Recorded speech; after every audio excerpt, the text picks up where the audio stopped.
Now, back to the Good Life Radio Show, sponsored by Pest Control Center at 916-344-4400. Thanks for coming back with us, guys. Hey, we're talking right now about AdSense, online advertising, social media marketing.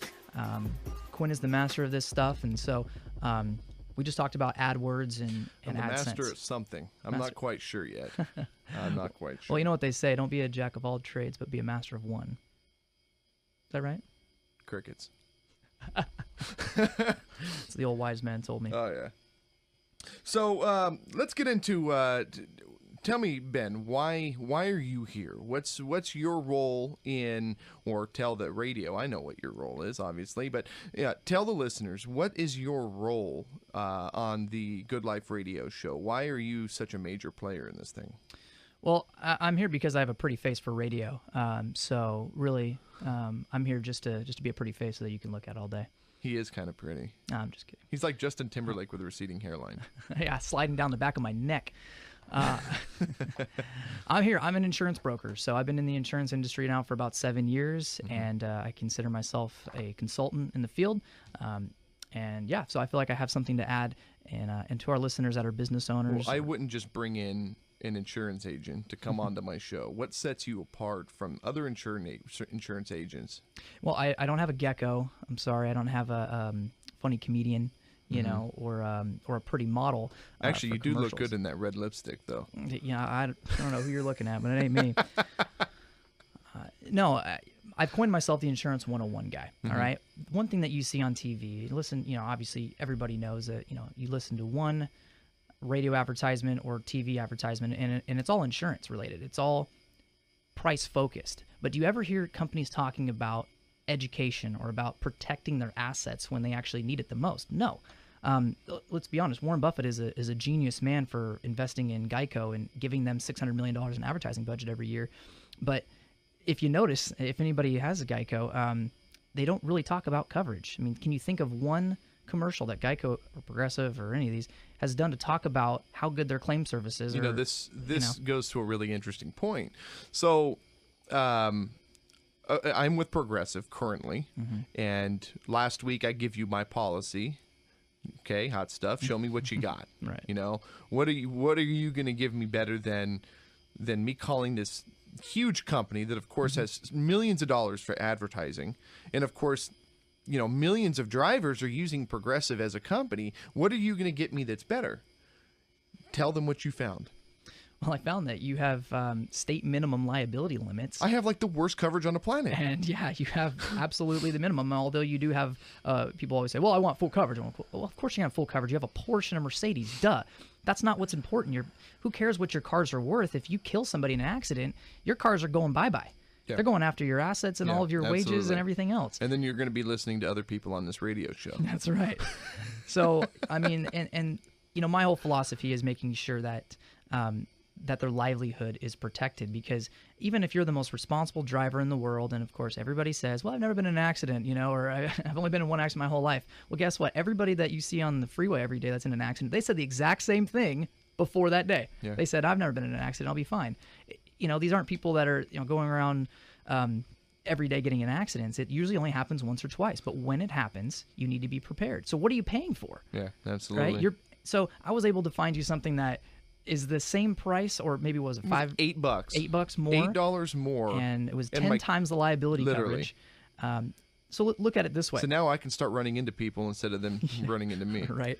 Well, this is how I position it to my clients, as I say, well, all right, let's say you are a perfect driver and you have a magic ball that says that you'll never be in an accident again. But what about, okay, you have state minimum. What about if somebody hits you with state minimum? Okay, that's $15,000 of bodily injury that goes away pretty much in your ambulance ride to the hospital. Absolutely. $30,000 for everybody involved in your household. If you have kids, if you have a wife, or you're just driving a friend around, and then they have $5,000 of property damage. How much is your car worth? And they go, well, it's $25,000 or $50,000. Okay, great. So now that person's insurance is only going to pay $5,000. Who's going to pay for the balance? I know. You think the person that's paying state minimum is going to be able to write a check for the balance of $45,000 for your Mercedes? No. Absolutely not. So what if somebody hits you that has state minimum? Is that fair? No. Yeah. So let's have a giver's gain philosophy here, the golden rule, and let's treat others like we would want to be treated. insure other people for, 100, 300, or 250, Okay, 500. so where do the listeners find you? They want to get a quote. They want to find out how wonderful or how bad their coverage is. How are they going to get to you? The best thing to do, just since you're listening to the Good Life Radio Show, is go to opera.com/The Good Life Radio Show, or click on the link from Opera. And you can either click on the personalities page and click on my website directly. And there's a Let's Talk button, so you can fill out all the information that I would need. Or you can just go directly to bengodinas.com. That's GODINEZ. That's right. .com. That's right. And you can also just Google Insurance 101 Guy, and my YouTube videos will pop up. And There's contact plenty of ways information's to find them. But, of course, you're going to want to go to my page first. You're not going to want to go to his page first.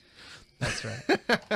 I don't know. Once you see Quinn's face on the personalities page, you may have a different opinion. Yeah, yeah. I'm going to do something. I'm either going to be helping you one-on-one with your business, building your website, playing guitar for you at your wedding. I'll be doing something. Yeah. So, all right. So let's kind of break away a little bit from that, from the insurance end of it. This is your second business that you've run. Now, I've owned multiple businesses over the last, almost 15 years. Yeah. What'd you do before insurance? I sold knives. You sold knives. I sold knives. So Ben was the Ed Valente, the Ginsu knife guy, right? Yeah, I was going around in a trench coat on the street going, "Hey, you guys want to buy some knives?" Yeah, he was selling knives. Yeah, well. No, I worked for Cutco Cutlery, Vector Marketing. They are the #1 seller of cutlery in the country and the #1 college student recruiting company in the country. I thought the armed forces were the #1. They might be a close second, but Close second. Yeah. So you're going to tell me that there's more people drafted to sell knives than there are people that are joining our armed forces. Isn't that a good thing though? At least they're selling knives, right? They're selling knives. They can just transfer right into the military afterwards. I'm just saying, they're skilled Either with that or they a can become sharp lawyers. blade. Why not? So now I'm a knife connoisseur. Yeah, so I started with Vector Marketing in 2006 as a college kid looking for some part-time work. Didn't know the first thing about knives, but I got fired up about the product from the interview, and me and my friends started, and over the course of that summer, I had probably, I don't know, a dozen or so friends work with me, and I ended up being, I think it was like I was #1 in my office and probably #3. There was 3 people in his office, though. No, I think they literally hired about 200 people that summer.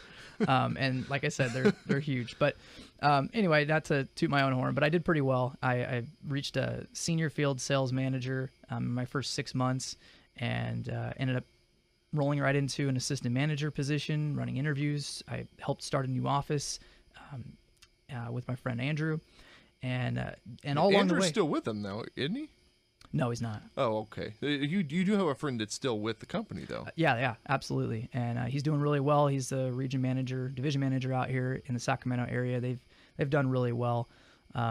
So yeah, it absolutely can be a career position. So I in the 3rd year, they trained me how to run a business. And so I went out and found my own office space, negotiated the lease, paid for the lease, interviewed, hired, and trained my receptionists, and did every form of guerrilla marketing tactics you can think of to get high school graduates and college students in my door.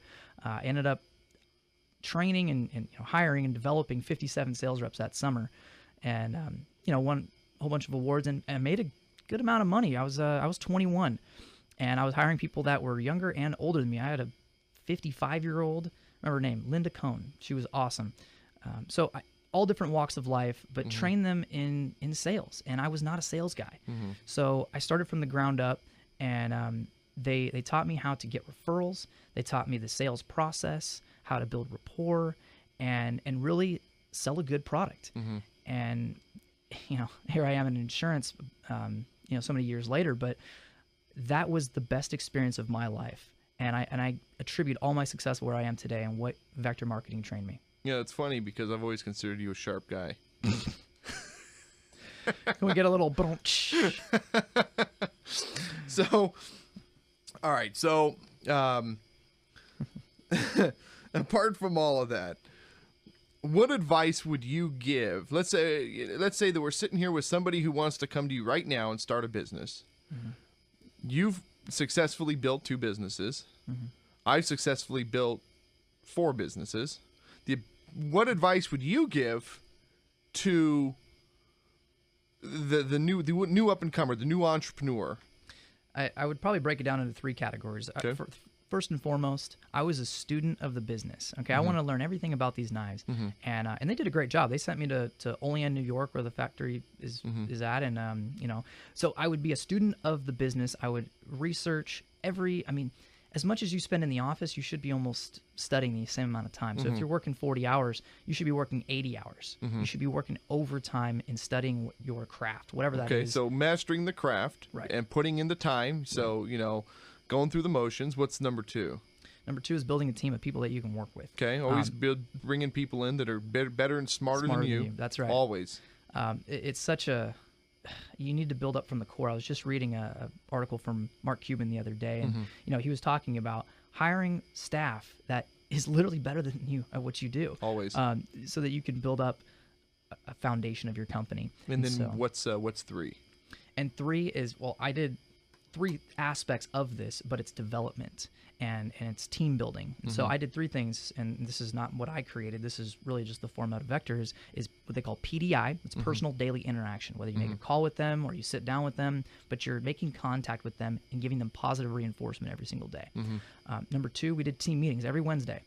We did it at night, but you could do it in the morning to get their staff fired up. We'd have phone jams where I'd sit around with a couple $100, and I would hand out dollar bills or $5 bills or $20 bills to get appointments set up. So, team meetings, PDI, and public recognition.